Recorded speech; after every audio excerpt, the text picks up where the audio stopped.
Gue inget banget kalau Thailand, Bangkok tuh udah mulai bener-bener ngebombardir promosi makanan. Itu iklan TV dari gua SMP. Sekarang kita lihat kesuksesannya restoran Thailand di mana-mana dan bahannya juga di mana-mana. Benar. Semuanya kan jadi ujung-ujungnya apa? Devisa buat negara ya nggak sih? Betul. Lu ekspornya jalan, para petaninya hidup, terus pelaku sektor seperti F&B doernya juga jalan. Kita nggak ketinggalan sih, Ray. Oke, wah, European punya olive oil, kita punya minyak kelapa. Yes. Nih semua masakan gua 90% pakai minyak kelapa local. Oke, oh semua olive oil sehat segala macam minyak kelapa. Minyak juga kelapa susah. jauh lebih sehat menurut gua. Betul. Cuman balik lagi, kalau Pamor sama Western punya produk Kalau ngomongin industri F&B Indonesia, lu paling concernnya di mana, Chef? hygiene. Karena lu kalau dapur lu bersih, makanan lu udah pasti enak. Gue inget dulu staff dari Noma ke Jakarta, bawa gue ke pasar tradisional. Gue kayak, are you sure bro?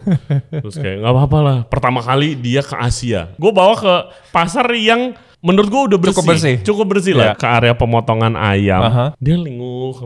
Lu nyari apa? Gue bilang, ini gak ada es.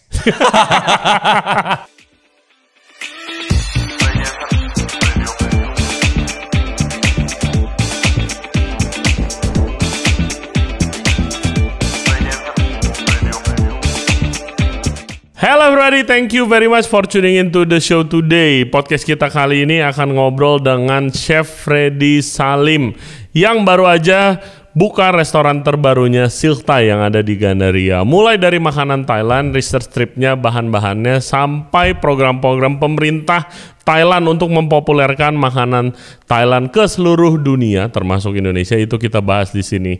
Dan kebetulan Chef Freddy, gua dan beberapa teman di industri itu sedang terlibat di program pemerintah yang terbaru yang punya tujuan itu sama, supaya makanan Indonesia itu dikenal di seluruh dunia. Semoga keterlibatan kita ini dan komitmen untuk melibatkan sektor industri F&B yang selama ini jarang dilakukan itu bisa mendapat dampak yang positif buat industri F&B di Indonesia secara menyeluruh. Jangan lupa subscribe di Ray Jensen Radio Podcast di YouTube, Spotify, and all other podcast platform. Juga follow kita di Instagram dan di TikTok di Ray Jensen Radio.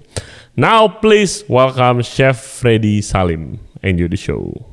Hello Chef Freddy. Welcome back man. Welcome back. Thank you. It's been a while. It's been a while. Terakhir di traktir makan di Silk Thai. Congratulations. Yes. Thank you Ray. Favorit green curry. Yeah. Very nice, very nice. Congratulations. Pertama, tempatnya sih asik banget. Yes. Gua nggak nyangka semewah itu tempatnya waktu lu bikin. Oke. Tapi makanannya looks very homey. Yes. Dan tempatnya biarpun mewah, tapi Heritage feel very juga. cozy. Iya. Yes. Jadi bener-bener kayak rumah.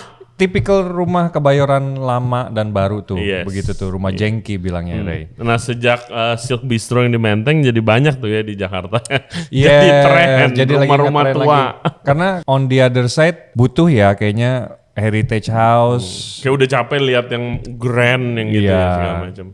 In a way kita juga secara nggak langsung mempreserve bangunan-bangunan tua yang begitu bagus, begitu cakep. Sayang juga diratain sama tanah tiba-tiba jadi gedung 2 lantai 3 lantai gitu. Iya. Waktu Silk Bistro buka, lu sempet cerita kan kayak ownernya datang ke Silk Bistro terus inget rumahnya ini gitu, kamarnya segala macem.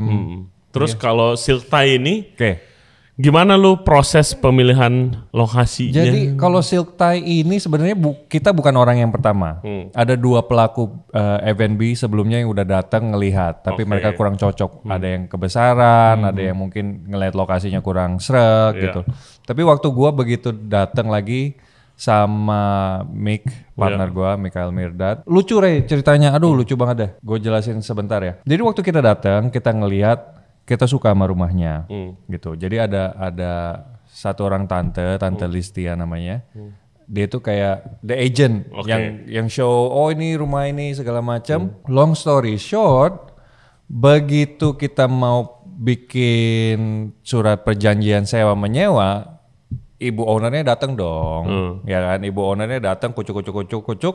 Gua saat itu nggak bisa hadir, jadi Mick sama tim legal kita diskusi segala macam, ditanya mau buka apa segala macam. Mick bilang, oh kita mau buka restoran dari Biko Group. Oh Biko Group apa ya? Oh kita ada Silk Bistro segala macam. Terus langsung ibu ownernya Bu Cynthia bilang, hah?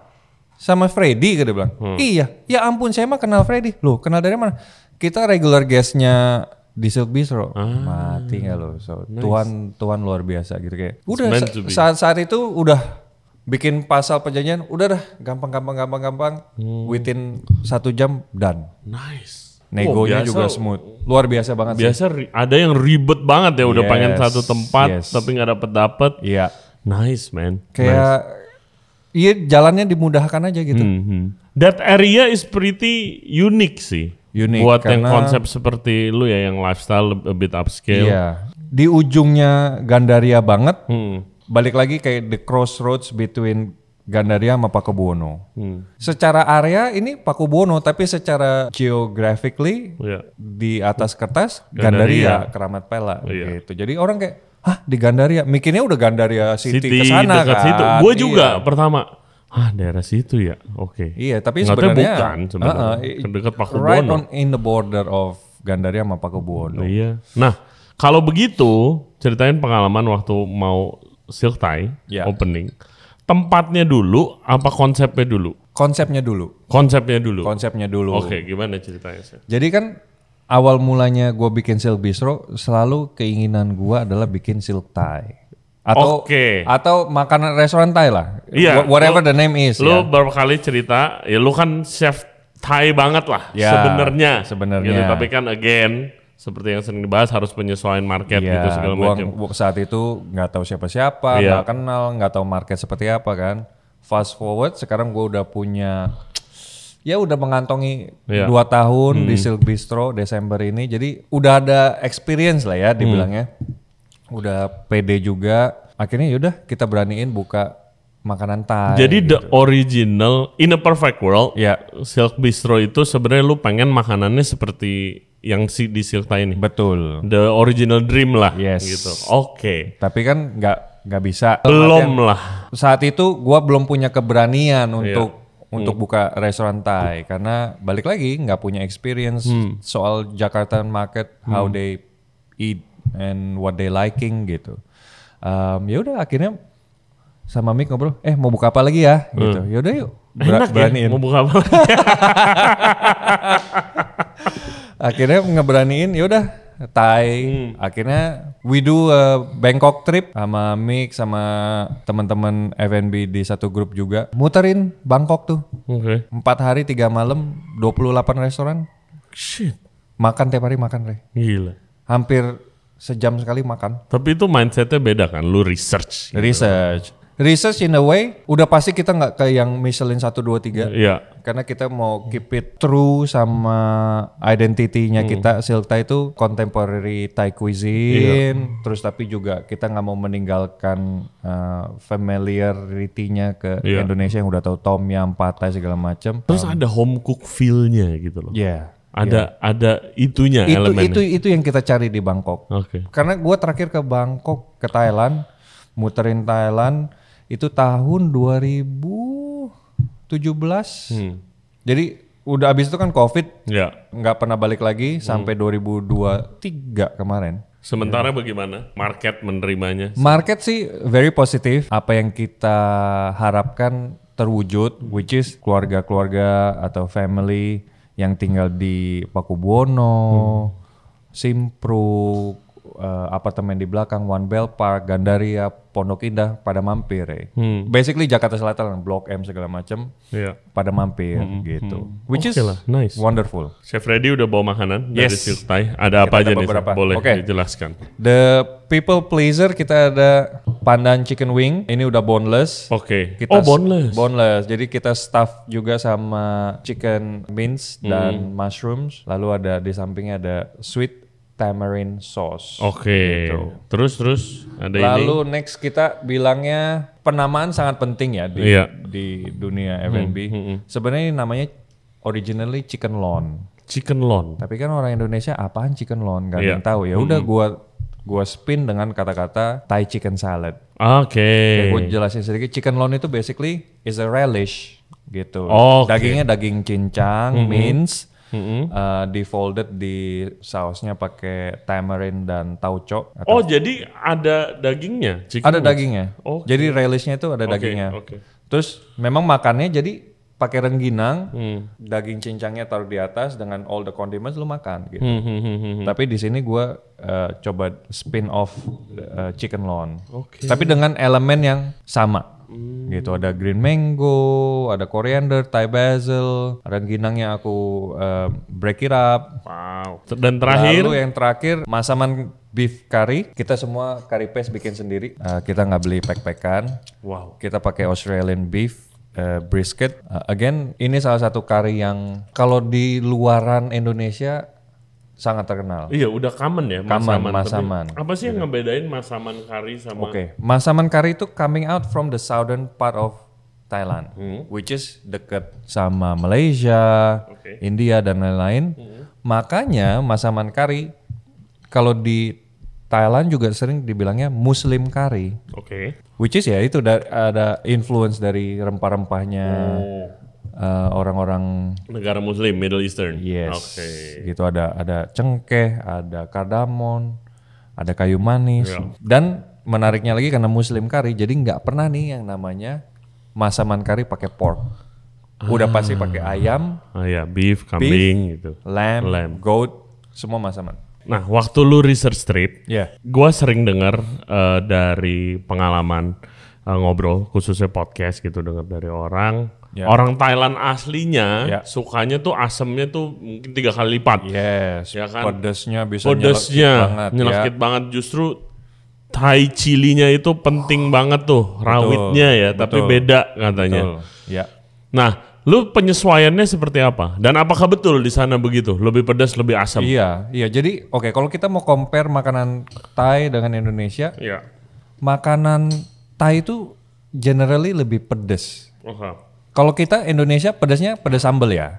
Kalau mereka itu in the dish itu bisa pedas banget kayak larp salah satunya. Gila itu cabe. Ya aslinya pedas. Pedas banget. Nah, gimana cara menyesuaikannya? Of course, kita harus tone down.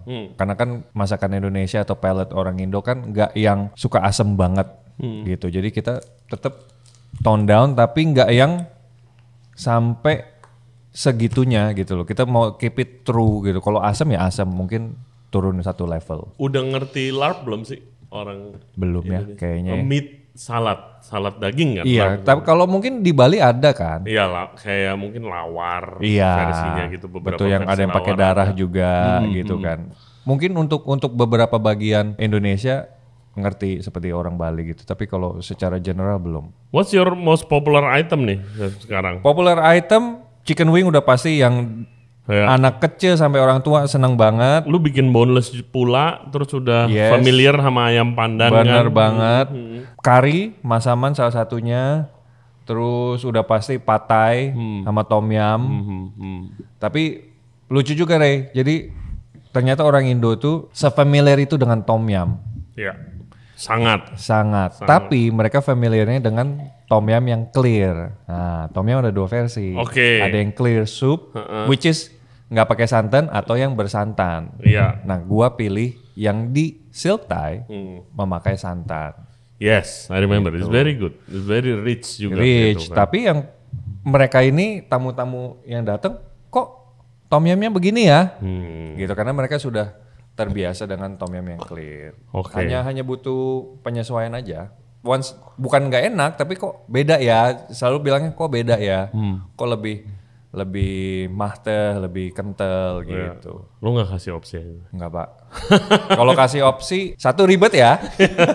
Satu ribet dan selalu mau ngenalin yang familiar tapi in a way baru juga. Waktu itu kan lu belum buka semua menu kan? Lu belum buka semua menu kan? Belum, kemarin yang invitation udah curated. Iya, curated menu, which itu help a lot pasti operation ya kan? Tapi itu aja udah, it's very nice.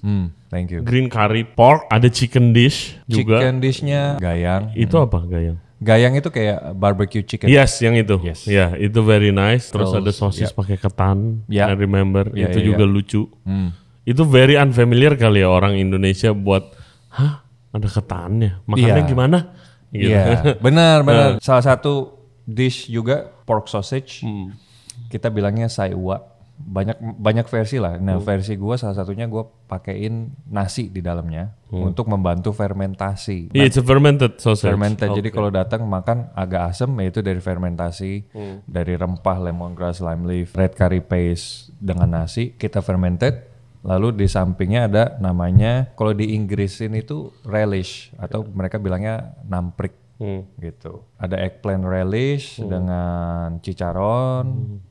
Ya, jadi makannya freestyle sih. Iya. Terus sama salad mie. Salad mie Yamama. Yes. Kalau itu juga itu unik. Gue new experience aja. Iya. Karena kalau di Indo kita tuh kan terkenal Indomie. Iya. Indomie dijadiin apa? Internet. Iya. Indomie Telkonet. Nah kalau di sana Mama itu brand instant noodle yang merakyat dari orang kaya sampai level bahkan paling. ada di sini juga ada. Udah ada. Tapi di sana instead of jadi instant noodle biasa dijadiin olahan jadi salad gitu. Bisa pakai daging cincang, udang, seafood, you name it. Ngebantu gak di Jakarta ini at least itu tahun ini restoran Thailand tuh kayak menjamur di mana-mana. In a way ngebantu banget. Ngebantu banget tapi kayak jadi malah takutnya kok ikut-ikutan gitu. Sebenarnya ya nggak, balik lagi gue selalu pengen buka restoran Thai karena menurut gue restoran Thai di Jakarta terlalu Jakarta banget sih.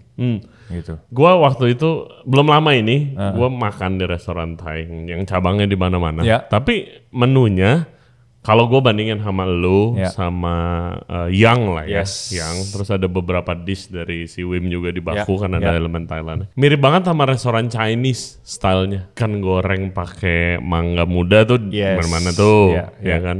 Biarpun ada saus yang asam manis, plasamron.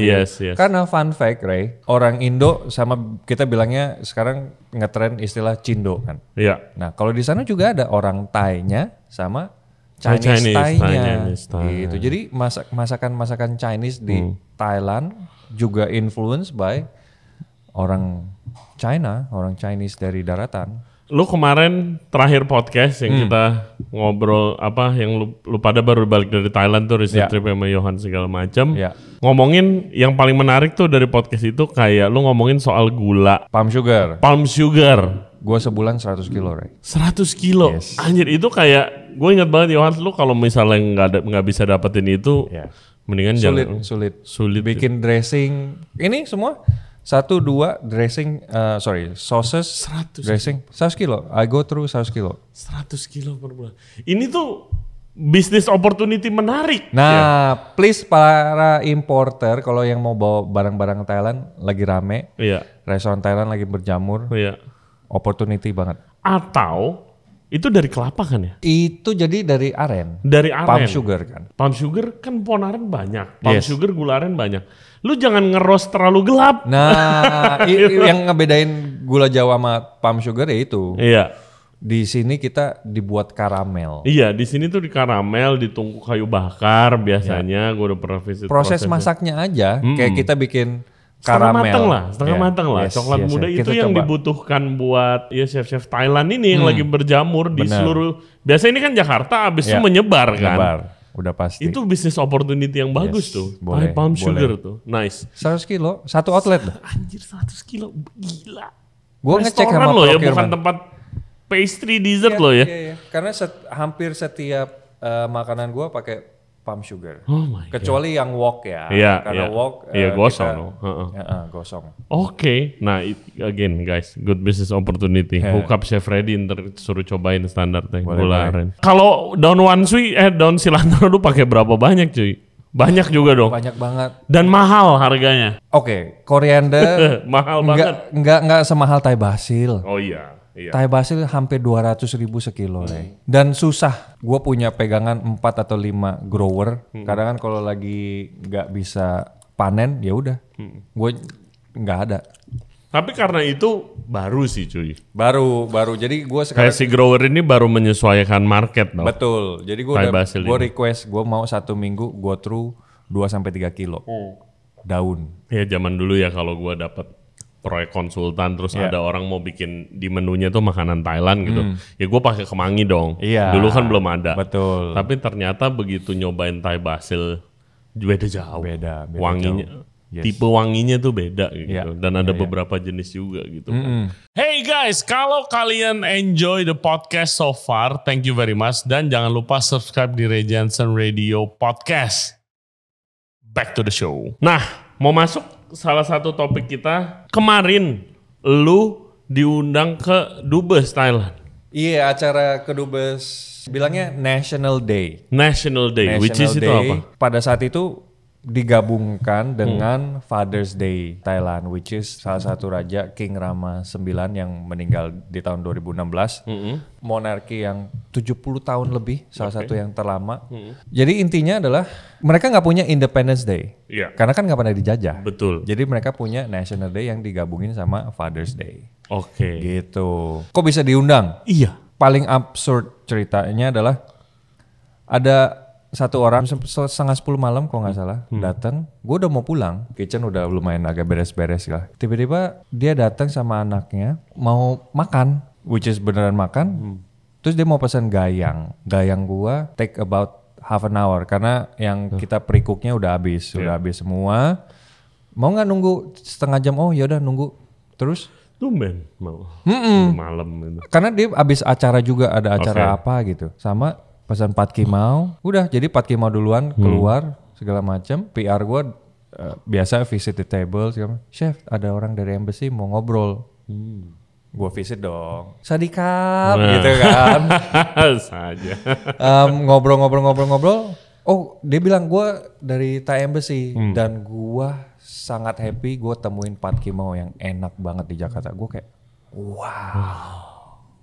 Gue kayak fly to the moon, langsung kayak. Beda tuh kalau dari orang negara aslinya. Dari negara asli dan happen to be dia kerja di embassy Pak, and then giving the feedback itu kayak dalam hati okay, now we did the right thing gitu. Maksudnya makanan gue akhirnya bisa diterima sama orang Thai. Udah akhirnya ngobrol. Tiba-tiba dia langsung nyeletuk, lu tanggal 4 Desember free nggak? Free kenapa? Gue undang ya ke acara National Day-nya kita di St. Regis. Hah? Seriusan Pak? Gue bukan, gue I'm nobody, gue bilang. Datang nanti gue kenalin sama kedubes.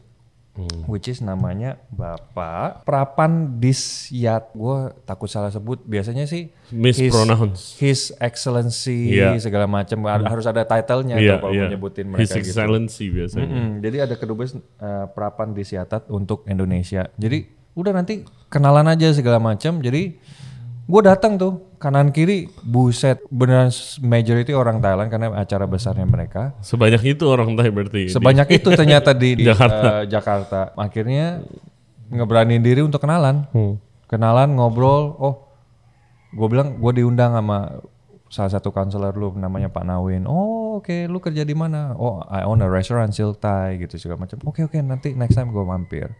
Ya udah as plain and as simple gitu kayak balik lagi jalannya dibukain aja gitu. Restoran baru buka nggak nyampe 1 bulan, ada salah satu konselor Thai Embassy datang makan 9:30 malam, suka diundang jadi kenalan. Nice. Amazing. Ngomongin apa aja? Kalau ngomongin apa aja ya ngomongin sebenarnya balik lagi keluhan gua sebagai pelaku sektor yang punya restoran Thai, gue bilang aduh permudah dong barang-barang Thailand masuk gitu sih. Intinya itu sih.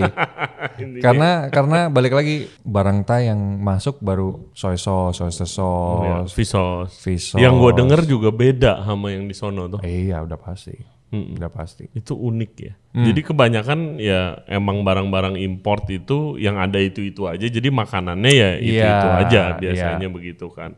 Dan biasanya importer kepatok kalau udah bawa satu brand eksklusif gitu. Jadi gak bisa bawa brand yang banyak. Banyak banget pokoknya. Saus-sausan. With that, kita masuk ke next topic pembicaraan kita. Kita kan sedang dilibatkan nih sama teman kita Gupta dan juga Primo, Menteri, ya kan, Pak Menteri Teuku Rifki dan juga ada Ibu Rahayu Saraswati untuk start something di sektor kulineri lah. Ya ya kan? Apa end produknya kita belum tahu. Tapi the goal, tujuannya adalah yang sering kita bahas di podcast guys, itu untuk supaya makanan Indonesia tuh jadi dikenal lah. Ya. Bukan hanya di luar negeri, seperti hopefully makanan Thailand, makanan Jepang, Chinese, India, tapi juga di dalam negeri. Gitu kan. Benar. Nah, lu adalah seorang chef yang biasa masak makanan Thailand yang emang sudah programnya berhasil lah, sering kita dengar kan. Iya, karena mereka Thailand punya nama istilahnya, kalau kita Wonderful Indonesia ya dulu. Iya, sama Spice Up the World. Spice Up the World. Kalau mereka itu dari dulu namanya Thai Select. Thai Select. Yes. Salah satu bentuk apresiasi dari Thai Embassy atau Thai government. Pemerintah. Kalau ini bener true of Thai flavor gitu, bukan yang fusion, bukan yang dibuat-buat segala macam, dan itu sangat membantu sih. Seluruh negara sih mereka ada nih programnya Thai Select. Nah, kenapa sih kita Indonesia jarang jalan yang begituan tuh gitu? Ya balik lagi, ini kita mau diskusi yang menyambungkan sih Ray, dari pelaku sektor segala macam. Betul sekali. Jadi kenapa kita mau buat ini? At least kita mau nyoba. Tanpa membawa kepentingan masing-masing ya, tanpa ada kepentingan, kita mau mencoba membawa satu badan ini yang isinya pelaku sektor dalam value chain, termasuk para pembuat kebijakan. Selama ini kan di parlemen buat kebijakan apa, kita selaku pelaku sektor nggak tahu apa-apaan. Betul. Waktu gue mulai diajak meeting, itu adalah concern pertama gue. Ini orang industri nggak pernah dilibatkan, nggak pernah tahu. Jarang yang tahu. Tiba-tiba acaranya ada. Kita lihat foto-fotonya.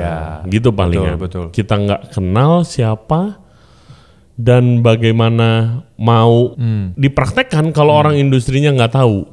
Komunikasinya putus tengah jalan. Betul. Sebenarnya bisa banget dan mau sebenarnya. Caranya ada banyak gitu kan. Maksudnya dengan pengalaman, gue inget banget kalau Thailand, Bangkok tuh udah mulai bener-bener ngebombardir promosi makanan. Itu iklan TV dari gua SMP. Gua inget banget karena gua suka nonton ESPN, nonton bola. Iklannya Bangkok makanan, street food, street food capital. Seperti itu dari SMP. Mungkin programnya udah jalan dari puluhan tahun yang lalu, gitu kan. Nah, sekarang seperti biasa ya kita lihat kesuksesannya, peaknya, restoran Thailand di mana-mana dan bahannya juga di mana-mana, which is itu income. Semuanya kan jadi ujung-ujungnya apa? Devisa buat negara ya. Betul. Sih? Lu ekspornya jalan. Betul. Para petaninya hidup. Betul. Terus pelaku sektor seperti F&B doernya juga jalan. Jadi semua satu ekosistem ini gerak, Greg. Jadi bukan yang pelakunya aja, terus petani-petani farmernya kayak contoh palm sugar, soy sauce maker, fish sauce maker segala macam barangnya kena juga. Iya, kena juga. Jadi semuanya geser. Dan itu yang di luar negeri. Di dalam negerinya lihat sekarang Michelin Star 50 Best. Semuanya, bukan fine dining aja ya. Bukan fine dining aja, sampai ke level street food. Itu udah jalan. Bilangnya kalau kita UMKM-nya. Lu di Netflix ada makanan macam-macam, mau ada dokumenter, mau ada si chefnya, mau ada restorannya. Nah balik lagi, nih pelaku sektor nggak cuma makanan loh. Dunia film, dunia game, dunia musik segala macam, ya itu salah satunya Netflix. Makanan sebagai medianya ya. Kolaborasi balik lagi Ray. Betul. Gue lihat, inget ya guys, ini dari kacamata dua orang chef yang orang F&B dan tidak punya pengalaman berpolitik gitu loh. Tapi gue lihat fashion Indonesia di luar negeri tuh udah mulai masuk. Batik. Batik. Gue sering banget lihat orang penting mana gitu di interview pakai batik. Gitu kan. Di musik video, contoh misalnya Agnes Monica yang go internasional, dia pakai baju tradisional kadang-kadang gitu kan. Untuk game, gua baru lihat kemarin marketing di, kalau nggak salah, di game strategi game gitulah, Age of Empire atau Civilization gitu, yang game strategi perang gitu. Ada Majapahit. Seriusan? Yes. Kerajaan Majapahit. Itu pasti ada role-nya dong. Udah pasti. Nggak mungkin kucuk-kucuk tiba-tiba adain Majapahit, mau research dari mana gitu kan. Harus ke kita dulu. Film itu udah mendunia. Musik juga. Nah, makanan ini ketinggalan. Kalau dibandingin dengan industri sektor-sektor yang lain, menurut gua masih ketinggalan di luar negeri dan di dalam negeri juga. Setuju. Betul. Setuju. Dan ya basically kita pengen ngebantu itulah bagaimana caranya gitu kan. Iya, Kalau misalnya ada yang bisa semua bantu sektor DM. dari hulu ke hilir balik lagi karena ya itu komunikasinya yang sering kali terjadi adalah putus di tengah jalan. Yes. Nah, pengalaman lu gimana waktu terlibat meeting-meeting ini? Nah, kemarin kita sempat bikin potluck kan, which is dihadiri sama Pak Teuku sama dan ya Bu Rahayu. Dan timnya juga. Dan semua timnya. Dan masuk ke sosmednya mereka juga. Yes, terima Parekraf. kasih. Luar biasa. Gua ngelihatnya jadi berkat ya. Gitu jadi berkat. Akhirnya kita dilirik juga sama pemerintah. Karena gue yakin sektor makanan itu wah dari lu level UMKM sampai yang bisa masuk 50 best. Potensinya luar biasa banget. Yang belum pernah digali, benar-benar proper digali ya, dikulik gitu kayaknya. Oh kita bisa gerak ini gerak itu. Mungkin tahun ini kejadian. Tahun 2025 kita bisa mulai something small lah ya, nggak usah yang terlalu ngoyo gitu ya, nggak usah terlalu muluk gitu kan. Mulai aja. Mulai dulu yang penting. Gue kayak ide biasa kan ide banyak gitu kan, eksekusinya yang ribet. Nah, kayak waktu itu gue punya pengalaman kerja biarpun nggak lama di Skandinavia di Denmark gitu, di mana Denmark kita bisa bilang chef capital of the world sekarang gitu kan. Restoran-restoran macam-macam. Restoran Thailand banyak yang setengah mati. Restoran Indonesia juga ada tapi gitu. Which is waktu gua ngobrol sama chef-chef hebat ini, punya kesempatan terus track back. Tiba-tiba dengan research gua ketemu awal mulanya lah. Gimana ini itu of course by design gitu kan. Semuanya by design. Fine dining di Denmark, di daerah Skandinavia sekarang bagus, tourismnya sekarang jalan banget, itu semua by design. Karena waktu dulu ada yang namanya Nordic Manifesto. Which is itu keren banget sih. Dimana manifesto ini ekuivalen kita kayak berjanji lah, perjanjian antara sektor industri kreatif. Tapi yang gue baca itu industri makanannya aja, di mana mereka komit apapun yang mereka buka atau mereka lakukan itu harus memakai 100% barang dari Skandinavia. Makanya di restoran-restoran fine dining pada umumnya di Denmark dan sampai street food pun, kalau yang terlibat dalam movement itu, lu nggak bisa ketemu olive oil tuh, nggak bisa, nggak ada. Denmark nggak buat olive oil. Nggak ada kan, lo dari Italia dan negara-negara Mediterania. Iya, Barcelona. Dia pakai butter, instead. Iya, sama sunflower oil kalau nggak salah ada. Gila, manifestonya benar-benar Berjanji, dijalanin ya. Yes, seafood yang nggak ada lu bluefin tuna dari. Yang terlibat ya, of course ada good restoran Jepang di sana. Gua nggak ngomongin semua gitu, tapi itu adalah movementnya. Lu ke Noma, lu ke Rele, restoran Geranium, lu nyari travel kagak ada bro, gak ada. Karena nggak ada di sana. Wow. Lu nyari jahe nggak ada di sana. Garlic nggak ada. Kita nggak ketinggalan sih Ray. Wah, European punya olive oil. Kita punya minyak kelapa. Nih semua masakan gua 90% pakai minyak kelapa lokal. Oh semua minyak olive oil sehat segala macam minyak kelapa. Minyak kelapa susah sehat. Jauh lebih sehat menurut gua. Betul. Bisa lebatin rambut, bisa pakai kulit segala macam. Cuman balik lagi kalah pamor. Kalah pamor sama Western punya produk gitu. Betul. Padahal produk Southeast Asia punya barang juga superior. Dan di Denmark terkenal dengan fermented. Sekarang sampai ada bukunya lah, Guide to Fermentation. Waktu gue di sana, head of fermentationnya nanya kayak gue, Ray, gue tuh lagi research tempe. Gue udah fermented segini, tapi gue belum maksimal. Gue pengen tahu kalau di negara lu tuh kayak gimana. Gue bilang, buset, tempe beli raginya di pasar. Iya, bener. Ditaburin, taruh. Udah bener. Iya, kita rajanya fermentasi gitu. Kalau mau ngomongin fermentasi ya gitu. Di sini tuh available banyak. Tapi gimana kita implementasinya? Nah, kalau kita ngomongin Nordic Manifesto ini, apakah mau ada yang terlibat, chef-chef ini komit pakai 100% lokal?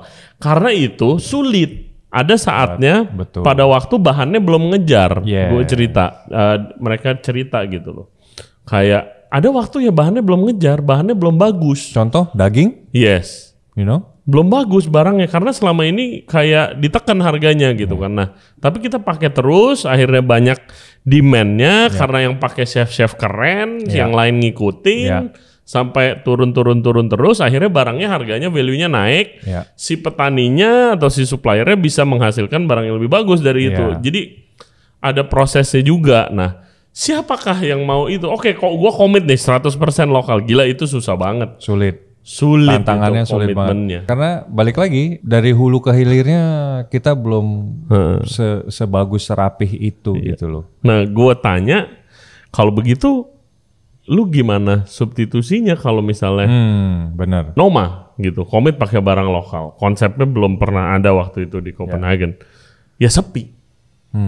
Tapi disupport sama yang punya program, which is si pemerintah dan tourism boardnya ini. Ya udah lu ikut program gue kasih insentif. Gue tahu nih konsep ini baru, belum works mungkin. One day, hopefully it will work. Tapi gue dapetin lu, gue kasih lu insentif. Boleh nih ide buat para. Iya, itu gue udah share tuh. Kayak ini ada ide, gue ada ide kayak begini gitu.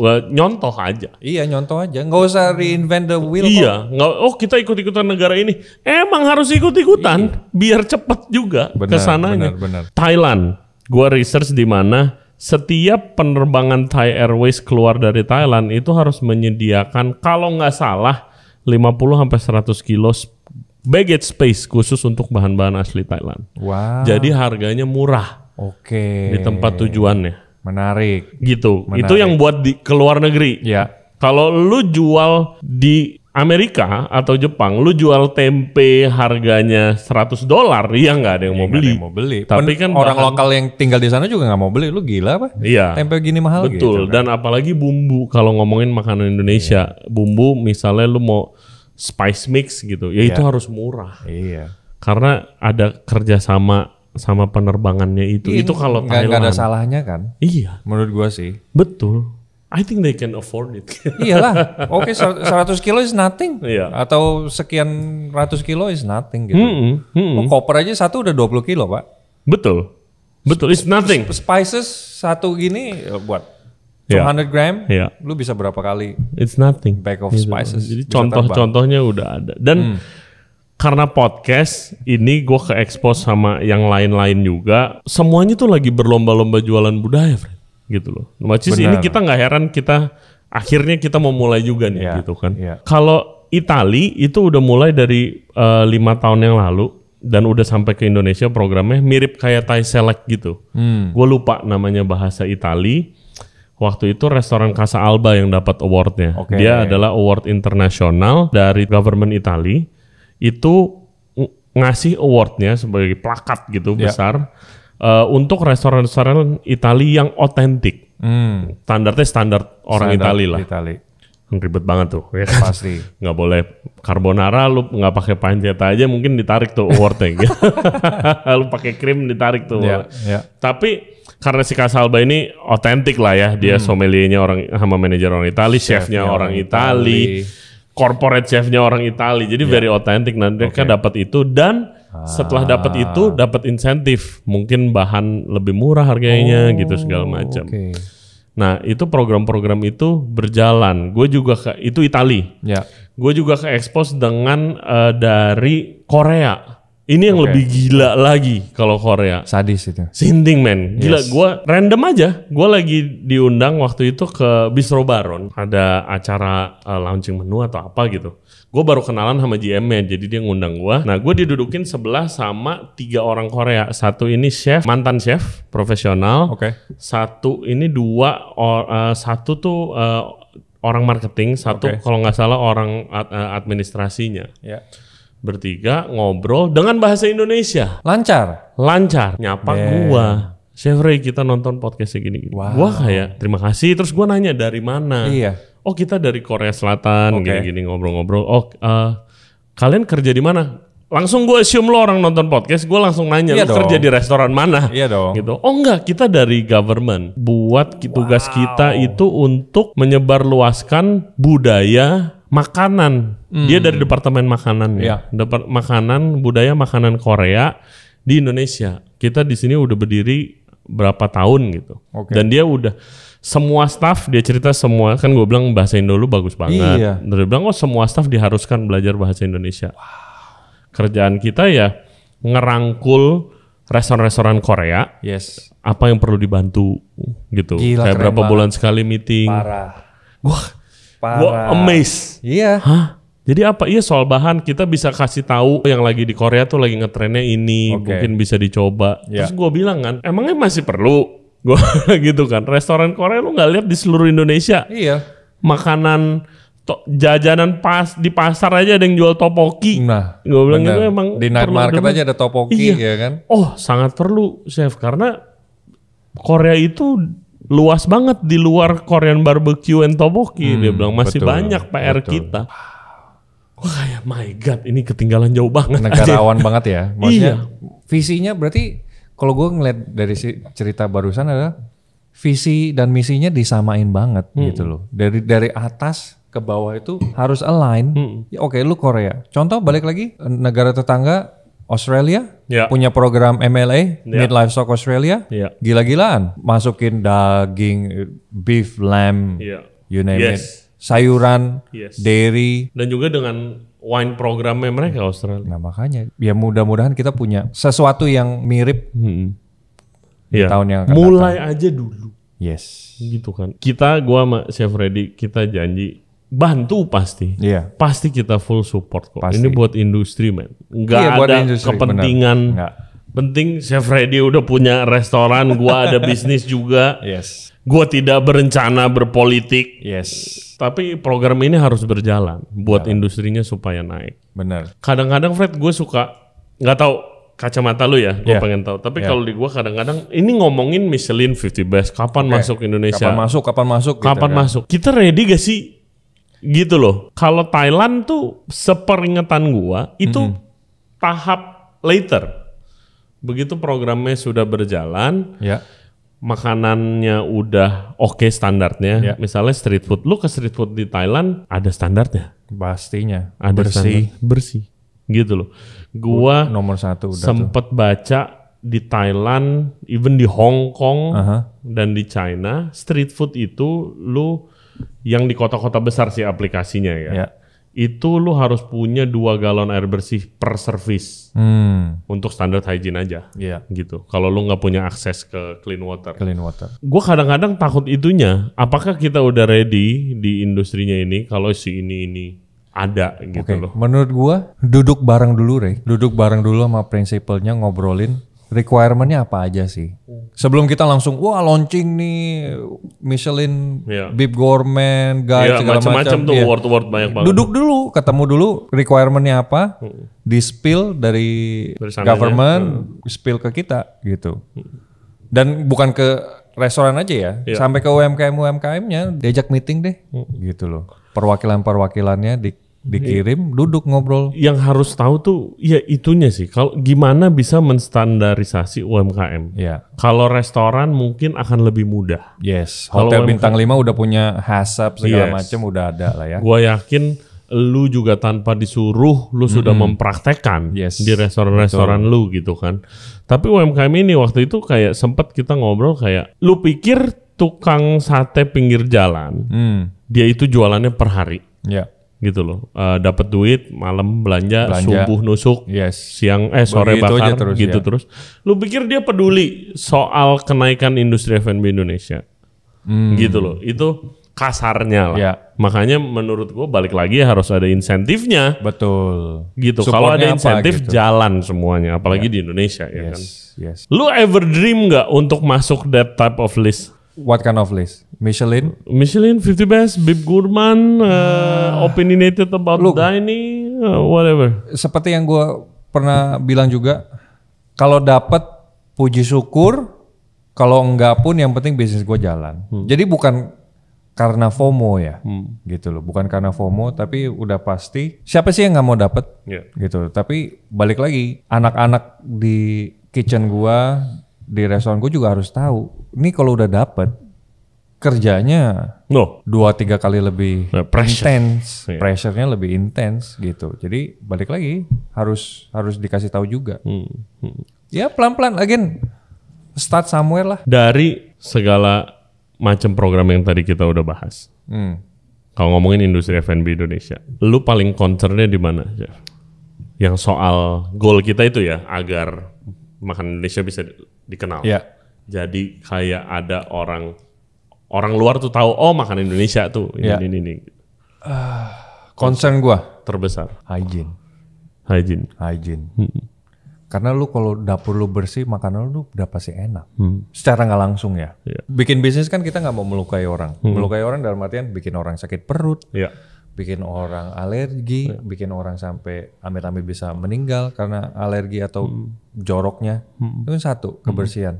Yang menurut gua penyuluhannya ke UMKM itu belum dapet. Belum ada, gue belum pernah lihat. Edukasinya penyuluhan ke UMKM tuh balik lagi standarisasinya belum ada.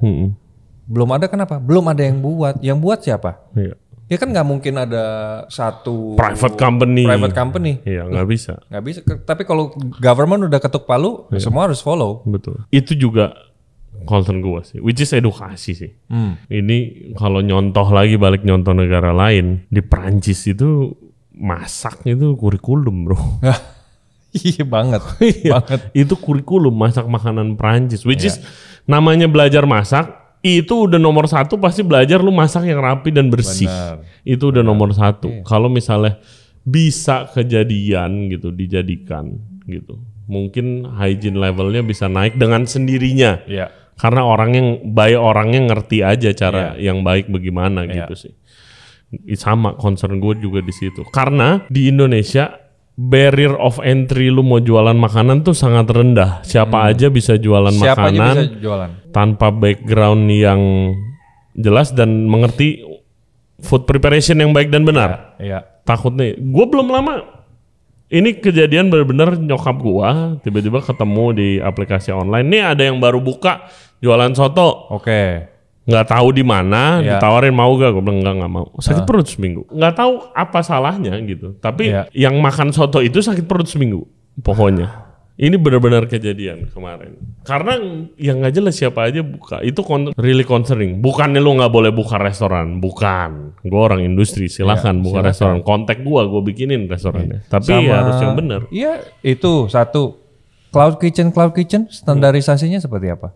Di sosial media kan pernah rame tuh, ada yang nggak pakai baju, ya kan pakai celana pendek aja, jemur baju, di area steward. Makanya, my God. yang kayak gini-gini tuh balik lagi, mungkin para bapak-bapak di atas belum melihat segitu penting dan mirisnya bisa kejadian. Betul. Lu kalau datang orang ekspat dari luar negeri, takut cuy. Kan biasa pasti, bawa gua ke pasar dong. Ini rada serem sih. Iyalah, gue nggak mau tanggung jawab kalau lu kenapa-napa ya, gitu kan. Anjir. Akhirnya bawanya ke restoran bagus lagi. Benar. Di pasar, ya gue nggak nyebut pasar mana, tapi di pasar potong ayam segala macam, lalatnya pada ngegerumun. Kita tahu seberapa dangerousnya lalat itu kan, bisa bertelur dan bakteri dan segala macamnya. Makan ya udah, balik lagi sakit perut kalau nggak diobatin, bite benar, ujungnya mah death, mati orangnya. Gue inget dulu staff dari Noma ke Jakarta, bawa gue ke pasar tradisional. Gue kayak, are you sure bro? Terus kayak gak apa-apa lah. Pertama kali dia ke Asia. Pertama kali dia belum pernah ke Asia. Gue bawa ke pasar yang menurut gue udah cukup bersih lah. Gue biasa belanja di situ gitu. Ke area pemotongan ayam, sebelahnya daging sapi. Gitu kan. Dia linguh. Lu nyari apa? Gue bilang, ini nggak ada es. Nggak, no ice. There's no ice di sini. Nggak ada. Gue bilang, dia bilang ya itu. PR lah ya. PR. Well, very excited buat your career. Thank you, Ray. Congratulations again, Silk Thai. Gue yakin bakal jadi a huge success. Amin. And ya itu, semoga keterlibatan kita dan support kita bisa kasih dampak positif lah di industri ini. Karena itu pentingnya sih. Betul. Dan ya pasti dream semua chef lah pengen ngedampak positif buat industri. Pastinya. Thank you banget bro. Thank you juga Ray. Thank you banget. For having me. Ketemu lagi di Industry Night nanti ya. Tanggal berapa? Tanggal 16 Desember. Oke guys, terima kasih buat yang udah nonton dan yang udah dengerin podcast kita bareng Chef Freddy. Jangan lupa main ke Silk Thai yang baru buka di daerah Gandaria dan juga ke Silk Bistro Instagramnya Chef. Instagramnya Silk Thai Jakarta adalah Silk Thai JKT atau ada juga Silk Bistro, dan kalau Instagram personal saya ada di Freddy Salim. Yes, follow, DM, bisa diskusi tentang makanan. Anytime. Thailand, yes. And jangan lupa subscribe seperti biasa di Ray Jensen Radio Podcast di YouTube, Spotify, and all other podcast platform. Juga follow kita di Instagram dan di TikTok di Ray Jensen Radio. Okay guys, thank you very much. We'll see you next time. Bye-bye.